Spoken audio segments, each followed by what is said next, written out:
नमस्कार दोस्तों, आपका मेरे चैनल पे बहुत बहुत स्वागत है। हम लोग इनकम टैक्स की बात करते हैं हम लोग मिलकर।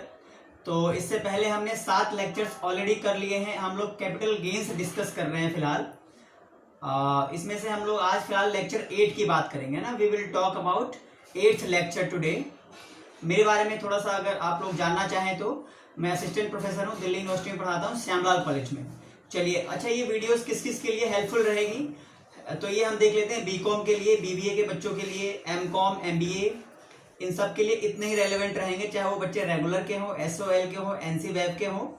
तो ये वीडियो चाहे दिल्ली यूनिवर्सिटी हो या फिर कोई इंडिया की अदर यूनिवर्सिटीज हो, सबके लिए रेलेवेंट है वीडियो। चलिए आते हैं और आज की क्लास स्टार्ट करें। आज का टॉपिक क्या है, हम लोग टॉपिक देख लेते हैं फटाफट। टॉपिक है इंश्योरेंस रिसिप्ट्स। इंश्योरेंस रिसिप्ट्स का मतलब क्या हुआ, जैसे मान लीजिए कि आपकी कोई कैपिटल एसेट है, आपका कोई भी कैपिटल एसेट है, चाहे आपकी बिल्डिंग है, चाहे कोई भी अदर कैपिटल एसेट्स, वो अगर डैमेज हो जाए, इफ एनी कैपिटल एसेट और प्रॉपर्टी इज डैमेज्ड। डैमेज कैसे हो सकता है, मान लीजिए कि अर्थक्वेक आ जाए, है ना, अर्थक्वेक आ जाए, भूकंप जिसे हम बोलते हैं, या फिर फायर लग जाए, आग लग जाए आपके बिल्डिंग में या इस तरह की जो भी है, और आपने इस प्रॉपर्टी का अगर इंश्योरेंस करा रखा है, अगर इंश्योरेंस करा रखा है आपने अपनी प्रॉपर्टी का, तो आपको वहां से इंश्योरेंस का क्लेम मिलेगा, इंश्योरेंस मिलेगा। तो यही हमारा आज का टॉपिक है। तो सर अब इसमें ये बता दीजिए कि फुल वैल्यू कंसिडरेशन क्या होगी। हम अब तक करते आ रहे हैं फुल वैल्यू कंसिडरेशन।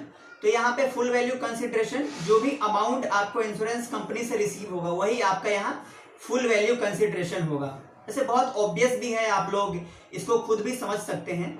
चलिए अगले पेज पे आते हैं। पेज नंबर 2 था ये लेक्चर 8 का। टोटल पेज नंबर 65 है, अगर कोई मेरे सारे लेक्चर्स फॉलो कर रहा हो। अच्छा, ये टॉपिक्स आपको तभी समझ में आएंगे जब आप पीछे के लेक्चर्स कर लेंगे। लेक्चर 7 तक देख लीजिएगा, काफी एसोसिएटेड है टॉपिक्स। चलिए आगे बढ़ते हैं। लेक्चर 8 का पेज नंबर 3, इंपॉर्टेंट नोट्स। इसमें 2 नोट्स देख लेते हैं, 1 और 2, एंड उसके बाद फिर हम लोग प्रैक्टिकल क्वेश्चंस पे आ जाएंगे। ये 2 नोट्स बहुत इंपॉर्टेंट हैं। मेरे साथ साथ आप लोग चाहें तो वीडियो पॉज करके इसको नोट कर सकते हैं। इसको वीडियो पॉज करके और अपना एक नोट्स बनाते रहिए मेरे साथ साथ, मैं आपके साथ साथ पढ़ रहा हूँ। If insurance company gives any asset in kind, अगर मान लीजिए इंश्योरेंस कंपनी ने आपको जो बेनिफिट है वो मनी में ना देकर आपको उसके बदले में इन काइंड दे दिया। इन काइंड में आप समझ सकते हैं, जैसे आपको बिल्डिंग ही दे दी, अगर बिल्डिंग में आग लगी है तो ये आपको गोल्ड के फॉर्म में दे दिया। सॉरी, गोल्ड तो वैसे मनी के काफी नियर मानी जाती है, बट स्टिल हम इन काइंड की बात करें। अगर इन काइंड में दे दिया तो हम क्या देखेंगे, we will see full value consideration. Full value consideration means आप market value of that particular asset देखोगे कि जो फुल वैल्यू कंसिडरेशन है उसकी मार्केट वैल्यू क्या है। अगर उसकी मार्केट वैल्यू 10 लाख है तो आपके लिए 10 लाख रुपए फुल वैल्यू कंसिडरेशन हो जाएगा। सर ये पहला पॉइंट क्लियर हो गया। चलिए फिर दूसरे पॉइंट की बात करते हैं। दूसरा पॉइंट है आपका, capital gain will arise in the year when such amount insurance claim is received by the assessee. एक बार फिर से रिपीट करता हूं, कैपिटल गेन उस साल अराइज होगी, उस ईयर में अराइज होगी जिस साल आपको इंश्योरेंस क्लेम मिल जाएगा। फॉर एग्जाम्पल, मान लीजिए आपकी बिल्डिंग जो है उसमें फायर लगा था 2017 में, और आपको जो इंश्योरेंस क्लेम है वो 2019 में रिसीव हो रहा है, तो ये आपकी जो टैक्सेबिलिटी है वो 2019 में होगी, ना कि 2017 में। तो इसका मतलब ये हुआ कि जिस साल आपको इंश्योरेंस क्लेम रिसीव होता है उस साल आपकी टैक्सेबिलिटी बनती है। इसके ऊपर एक प्रैक्टिकल क्वेश्चन देख लेते हैं ताकि हमें और क्लैरिटी आए। चलिए पेज नंबर 4 पे मैंने ये क्वेश्चन लिखा है, क्वेश्चन नंबर 8 है हमारा अब तक का। चलिए, और अगर आप बुक से ढूंढ रहे होंगे तो बुक से आप अगर डॉक्टर गिरीश आहूजा की बुक फॉलो करते हैं तो इलस्ट्रेशन 7.10 है। तो आप लोग मेरे साथ साथ फटाफट इस क्वेश्चन को नोट कर लीजिए। मैं अभी आप होल्ड ऑन पे हूं, मैं रुका हुआ हूं, आप सब लोग वीडियो पॉज करके नोट कर लीजिएगा और इसके बाद मैं डिक्टेट भी कर देता हूं। चलिए, होपफुली आपने ये वीडियो पॉज करके नोट कर लिया होगा। आगे मैं एक बार बोल देता हूं। Mister R owns a house property. Mister R की एक हाउस प्रॉपर्टी है which was purchased by him, जो उन्होंने खरीदा था 3 लाख रुपए का 1979 में, 1 मई 1979 में।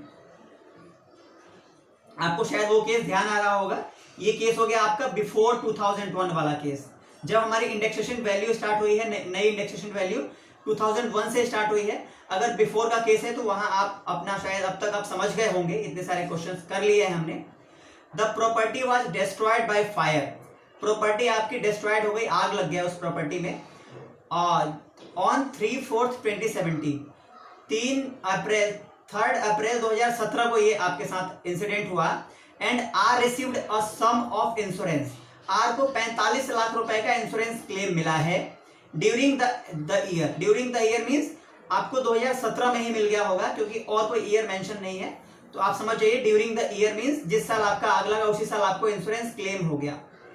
The market value of the property was 16 lakh, उस प्रॉपर्टी की मार्केट वैल्यू जो आपने 3 लाख का 1979 में बाबा आदम के जमाने में खरीदा था, उसकी 2001 में जो उसकी मार्केट वैल्यू है वो 16 लाख है। ठीक है, आपको क्या करना है, compute capital gain, capital gain compute करना है असेसमेंट ईयर 18-19 के लिए। अच्छा, आपको क्वेश्चन में सीआईए वैल्यूज भी गिवन है, जो अमूमन आपको क्वेश्चंस में गिवन रहता है।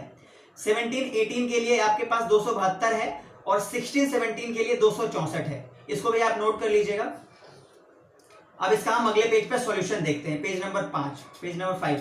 हाँ जी, सॉल्यूशन देख लेते हैं फटाफट एक बार। कंसिडरेशन प्राइस क्या होगी, हमने बोला था जितना आपको इंश्योरेंस क्लेम रिसीव होगा वो आपका कंसिडरेशन प्राइस होगा। तो एक बार क्वेश्चन को ध्यान से देखें तो आप ये देख पाएंगे कि आपको 45 लाख रुपीस का आपको इंश्योरेंस क्लेम मिला था।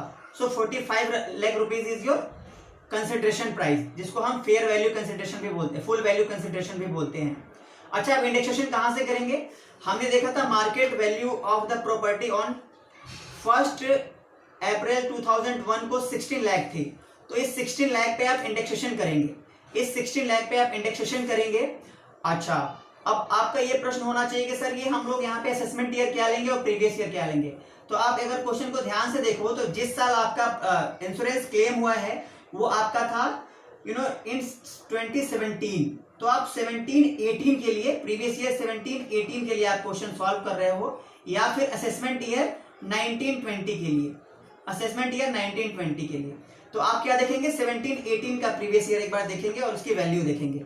17-18 का क्वेश्चन में गिवन है 272 है आपका सीआईआई इंडेक्स वैल्यू। तो आपने ये देखा 272 और 2001 को इसकी जो मार्केट वैल्यू थी वो 100 थी, तो 100 से डिवाइड कर देंगे, ये आपको पता ही होगा। तो आपके सामने आ गया इंडेक्स्ड वैल्यू 43,52,000। तो अब आपके सामने फाइनल आंसर क्या आ गया, लॉन्ग टर्म कैपिटल गेन 1,48,000।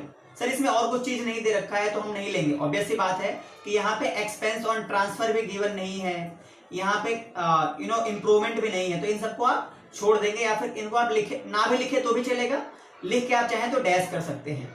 चलिए, ये तो था क्वेश्चन का पार्ट ए। अच्छा, इस क्वेश्चन में पार्ट बी भी गिवन है, इस क्वेश्चन में पार्ट बी भी गिवन है, पार्ट बी। एक बार पार्ट बी नोट कर लीजिए मेरे साथ साथ, मैं आपके साथ रुका हुआ हूं, वीडियो पॉज करके आप एक बार नोट कर लीजिए। अच्छा, क्या है क्वेश्चन, एक बार मैं बोल भी रहा हूं अगर आपने नोट कर लिया हो तो। What will be the capital gain if capital asset was destroyed by fire on 3/3/17। आपका आंसर क्या होता यदि आपकी जो प्रॉपर्टी है, आप अगर पिछले क्वेश्चन में ध्यान से देखें पार्ट ए में, तो आपकी प्रॉपर्टी 3 अप्रैल 2017 को डिस्ट्रॉयड हुआ था।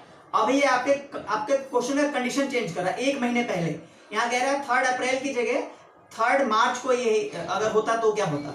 तो ऑब्वियस सी बात है यहाँ पे प्रीवियस ईयर चेंज हो जाएगा, यहाँ प्रीवियस ईयर, क्योंकि अभी ये ईयर क्लोज नहीं हुआ है, तो ये 16-17 का हम वैल्यू लेंगे, सिर्फ इतना सा चेंज आएगा। आपने इतना कॉमन सेंस लगा लिया होगा I hope. And the compensation was received during the year 2017-18, और आपको कॉम्पनसेशन 17-18 में मिला हो। ठीक है जी, तो ये तो बहुत सिंपल सी बात है कि हम क्या करेंगे, फिर जो इंडेक्सेशन वैल्यू लेंगे वो 17-18 की ना लेके 16-17 की लेंगे जो 264 है। इसको हम सॉल्यूशन में आगे देखेंगे, इसको हम आगे देखते हैं सॉल्यूशन में। पार्ट बी का सॉल्यूशन ये रहा। असेसमेंट ईयर 18-19 के लिए देख रहे हैं हम। कंसिडरेशन प्राइस सेम आपको 45 लाख रुपीस मिला होगा।